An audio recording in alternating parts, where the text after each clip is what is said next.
কালকে আজকে বিকাল 4টার দিকে আমরা একজন ক্লিনার স্টাফ আমাদের একটা সেন্টার আছে আগরতলা আস্তাবলের ঠিক উল্টা দিকে টেরেসা হেলথ কেয়ারের যে ক্লিনার স্টাফ আছে আমরা একটা আয়ের সেকশানে যখন ক্লিনার স্টাফ ক্লিন করতে গেল তখন পর্দাটা যখন সরাই যখন জ্বালানাটা ক্লিন করতেছিল তখন দেখলো জানালার যে গ্লাসগুলা ছিদ্র হয়ে গেছে, হোল হয়ে গেছে।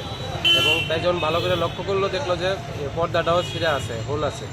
সেই সকালে তখন তাই একটু যদি বাকি সবাই স্টাফরা ডাইকা টেকা যখন আনছে ঘরের ভিতরে আমরা একটা বুলেট পাওয়া গেছে ছোটো। তো ওই ব্যাপারটা নিয়ে আমরা খুব আতঙ্কে আছিলাম।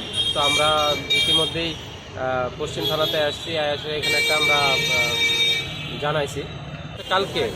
কালকে ঘটনাটা ঘটছে এই কারণে আমরা স্টাফরা যখন ঘরের মধ্যে আসিল কালকে 4টার দিকে ওই রুমের দিকে একটা বিকট আওয়াজ শুনছে। তখন পেশেন্ট আসিল না, তো তারা আওয়াজ শুনছে ভাবছে খাওয়ার রুমের বুঝি কিছু পড়ছে টরছে, তারা এত বেশি জিনিসটারে ভাবছে না।